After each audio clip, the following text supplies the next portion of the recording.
Hello my dear friends, you're on the Military Summary channel, and today we will discuss the situation in Ukraine on the 28th of April. But before we start, I would like to do a few announcements. First of all, some of our Military Summary community members, they wrote me a message that there is a very big chance and a very big risk that sooner or later YouTube may do some sanctions against my channel. I hope I don't need to explain you why, but there is such a risk.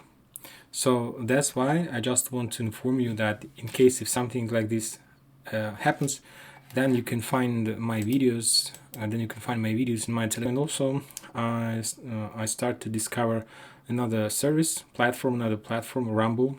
It's a very interesting platform, so I will keep you in touch. So I will prepare like extra channel for some extra cases. I hope that YouTube won't do any sanctions about with my channel, but who knows? You never know.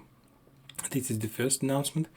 Another announcement is very often I receive a lot of comments and a lot of messages regarding the Russian map I'm using on my channel regarding this map, and people are asking about this map, where they can get this map, and if they can get access to this map. Well, what can I say about this map? First of all, it's Russian sources map, and of course you can get the access to this map, but you need to do a few things if you want to do this. First of all, you need to have I will not dive very deep in this question, but I will just tell you some things, very important things. First of all, you need to have your own account in the Russian social network. It's the first thing you need, because this is the only one way how you can create your account on this map. And the second thing, that you are able to pay just using the Russian payment systems. And as far as I know, you won't be able to fulfill your accounts in this Russian payment system with Visa or MasterCard because of sanctions. So that's why, as far as I understand, it's very low chances that you will ever be able to have access to this map. But maybe some of you have already have this access, maybe you don't. But in any case, I'm working on this question, and I'm trying to find solution. And as far as I understand, I found something. So if anybody of you want to get access to this map, you can email me. You can find my email on the description to this video, or you can find my email on the channel. So you just email me some information that you want to get access, and we will discuss and try to find out solution how to get access to this map, if you want also to follow this map and something like this. And that's it about the whole announcement. And now we can start with the news that came today from Ukraine. And again, like third day in a row, Moldova and Pridnestrovia is in the middle of everything.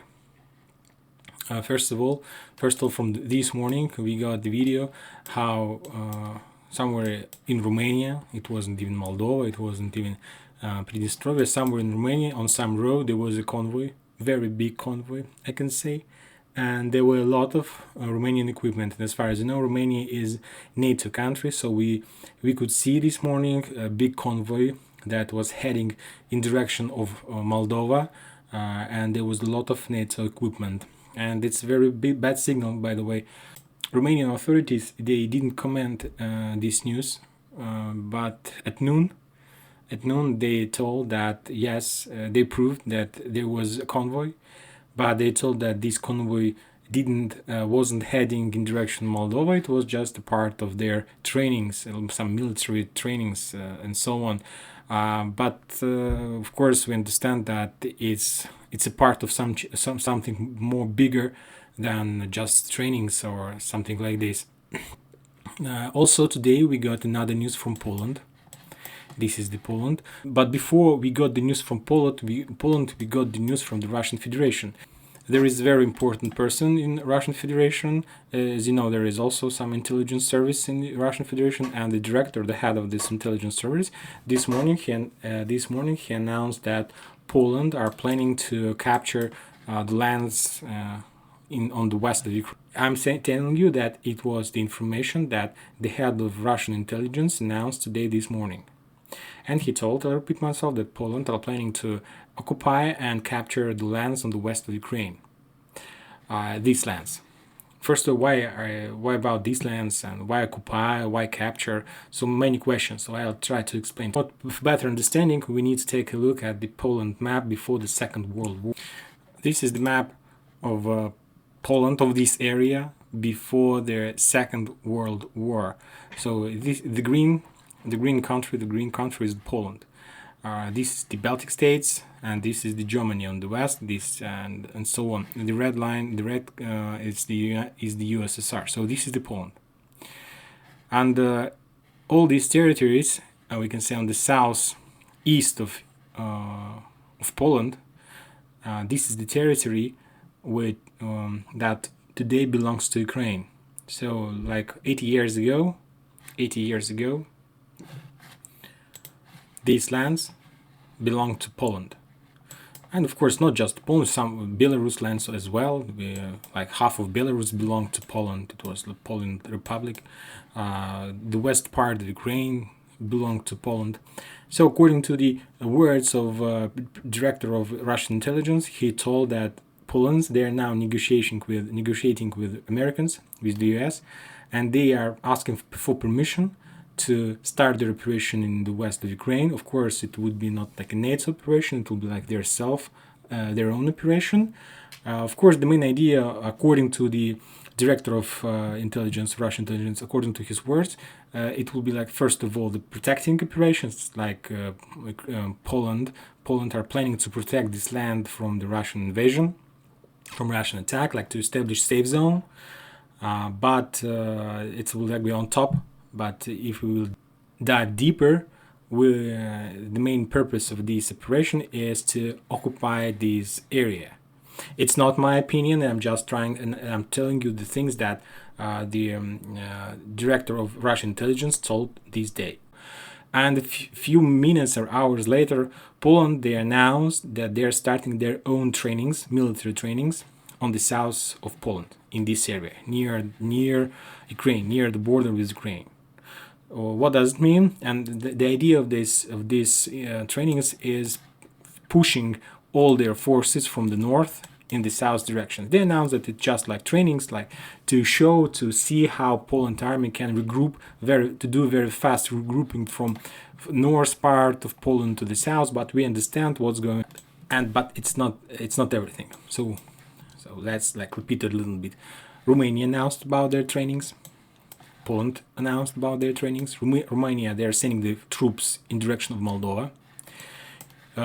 Poland, they're sending their troops in direction of Ukraine. So we can say that in this area and this area, there are a lot of NATO forces. And that's not it. Also, Ukraine, they also announced about their trainings, military trainings, and where are they planning to do them? They're planning to do them in the town, near the town Podolsk. And if you remember a few videos ago, I told you we discussed town Kolbasna, this town, and this store, the biggest store in Europe with shells and ammunition and so on. It's Russian store where Russians are keeping their ammunition, their weapon for their peacemakers in this area. And Ukrainian forces, they're planning to start their trainings in this area. It's less than 23 kilometers. It was announced, but let's take a look. So this is Kolbasna, this is Podolsk, so we can calculate how many kilometers. So they're planning to start their trainings like in 25 kilometers from these warehouses. So we see that near this small republic, there are 3 military trainings in Ukraine, in Romania, and Poland. And I think that it means something. Also, I think that's why at least Russian segment of internet is full of in the news about the Russian fleet in this area. There are about 20 units, including the submarines, and that almost every of these units are able to attack, use their caliber rocket and different types of weapon, and every one of these units are ready. And as far as I understand, if something happens here in Prидnestrovia, Russians, they are able just to attack with this fleet. they can attack with the forces, or they can defend themselves in this area, but they can't attack from this area.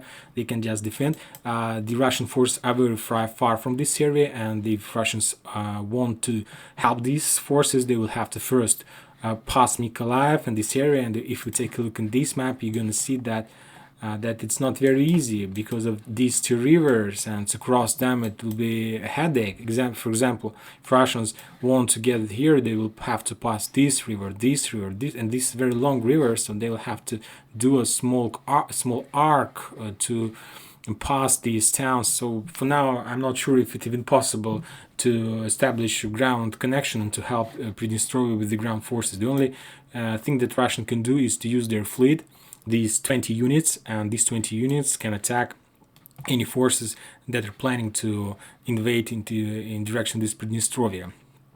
The main idea is what is Romania are planning to do with Moldova. As you know, Romanians and Moldova in the past, it was also the same country. Moldova, Romania, and the south of this area, it was Romania. And Moldova, most of Moldovan, they consider themselves as Romanians, so we can say that like almost the same people are living here. So, of course, they have very good connections between themselves, between these two countries, and Romania. They're moving their forces here, and as a possible solution, of course, it's maybe just talks in the Russian segment of internet. They're saying that Moldova can ask, for example, Ukrainians and can ask Romanians to help them to clear this territory, to establish peace in this area. So it's kind of the same situation that these republics ask Russia to help them. So any kind of scenario can happen here, any kind. Now let's move next to the front lines. A few words about the front lines. There are not much changes on the front lines. I see that parties, they took some pause in the front lines because of news coming from this area. Of course, there are clashes in every single town we discussed every day, but without any significant success for any side. The only thing that I want to add is about this Izium area, that today I got very interesting information from Russian sources. You see that in this area they're moving in three directions, like exactly in this part, on this side of the river Seversky Donetsk. They're moving in direction of Barvinkovo, in direction of Slaviansk, and they're moving to the west. The main idea, according to these sources, the main idea of this movement is to take control over town Velika Kamyshovacha and over the town Grushovacha, these two towns. We'll mark them that Russians are planning to take these towns, so you will understand what I'm talking about. About what is the main value of these towns. I explain to you. You see this road. This road leads from this area to in direction of town Balakleya. Balakleya is the area where Russians took the biggest ammo warehouse, Ukrainian warehouse, where there was the biggest warehouse of 152 millimeters shells, Ukrainians, and Russians took this warehouse, and as far as you know, Ukrainians, they have a lack of ammunition, especially lack of these 152 millimeters shells. So they want to connect these two towns, these two areas with this road. First of all, it's a very big warehouse, and it's very nice place to support this area with. It's like not to move the ammunition using these roads, like so they can use this straight road and to supply these forces. It's like the one purpose, the one problem Russians want to solve. I will mark this territory. Ukrainian Russians are according to the new updated plan. It's not like a strategic plan, just a tactical plan. They want to enforce their position in this area, so they need to take this road. And another issue, I told you many times that there is small differences in this map, in these two maps. If we take a look here, you see that it's all about this forest. It's all about this forest. You see that Russians, they're saying that this forest is not under their control. You see this gray line, it says that there are like very heavy clashes. There are like a lot of sabotage groups are working here from both sides. It's like a real. So this forest is very heavy clashes. There are very heavy clashes, and Russians also, by taking this road, this is the road. This is the road. By taking this road, they want to cut these forests from Ukrainians because, as you see, they don't have any problems to. It's from Kharkiv group, from this, that there are a lot of Ukrainians are here. There can get to this forest, just cross this river, and then they're in this forest, and it's very difficult to hunt them there. And you see that this forest is very big, and after this forest, they can find themselves in town Izum. So, and there they can do everything. It's the main supply town. They can blow bridges, they can kill soldiers, they can do everything. So that's why Russians first they tried to clear this forest, but they understood that it's impossible. It's really impossible. It's impossible for both sides. Even if Ukrainians were trying to clear this forest, it would be also impossible for them as well. So that's why they decided to cut this forest by taking these towns along this road. You see that there is like a lot of towns, and if Russians are able to take these towns, they will just cut supply of this forest, and all these sabotages will be ended for them, and it will be like the end of a very big headache for them, because these forests are very dangerous, and these forests make a lot of pain in Russians' defense in their back. So this is one of the reasons Russians are moving to the west. And there is a nice place to close with the Russians. Also, yesterday we discussed and showed you these trenches, but as far as I told you, not all of you have access to this map, and not all of you can see all these trenches. So today I would like to pay attention to these trenches one more time to show you. I found some very interesting trenches in this area, so I think that you also will be interesting to see them.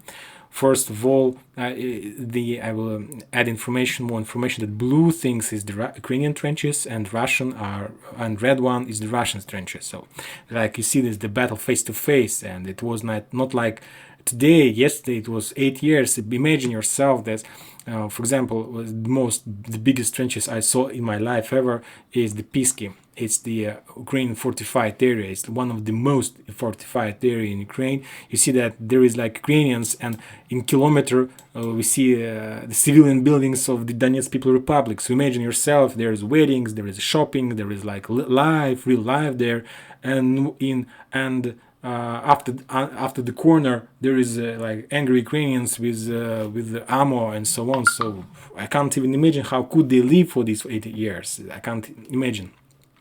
So let's take a look at these trenches. You see that there's like edge of these trenches on this small line, right? And now take a look how Ukrainians prepare themselves. Imagine of this line there, and it continues like more than kilometer of trenches. You see now trenches move to the south. More trenches. It's very fortified. It's like a town. It's a town under the town. You see how big trenches are here. Now you understand what kind of job Russians are doing in these fortified areas. And for me, it's like a very suicide operation. But as far as I know, these territories are pressed and pushed by these Donetsk people. So they know these trenches as their own fingers. So for them, maybe it's not a piece of cake. Of course, it's a very difficult operation, but at least they know what they're doing. So you see on this area how much trenches are here. And now we're moving to this area. Like you see how it moves. What else can? And now let's take a look at Russian trenches. They're also perfectly done. You see this line. Russians are preparing themselves as well. It's not Russians, let's say Donetsk republics. You see, and they also prepared their trenches here in this small village. I'm not sure that it's even a village. I think it's like this village was reduced to ruin a very long time ago. But you see that where this trenches started, see here, and from this area they're moved to the front line. So very big trenches. And this is one of the most fortified area. This is the Donetsk airport, the place where 8 years ago was the most heaviest clashes. And Russians, they prepared themselves, but you see that, for example, I wouldn't invite people who were working in these areas. Let's take a look, for example, this is trenches, right? This is Russian trenches, and this Ukrainian trenches, and just 400 meters between these two trenches. You see that Russians, they built some here, they were sitting here, and like in 400 meters, Ukrainian trenches started, and they started like in this forest. So it's wasn't a very big pleasure. See these lines, the continuing of these trenches. So also, I'll repeat myself, if you do want to get access to this map, just email me and we will try to solve this issue, because I think that it's nice to have such map under your hands and to have possibility to follow this map, to follow both these maps. So, and that's it for today. Thank you for watching. Subscribe to my channel. Don't forget about what I said about the Telegram. In case if something happens, just if you want to stay in touch, just keep my Telegram close to you. Now, don't forget about this channel. And have a good evening. Bye bye.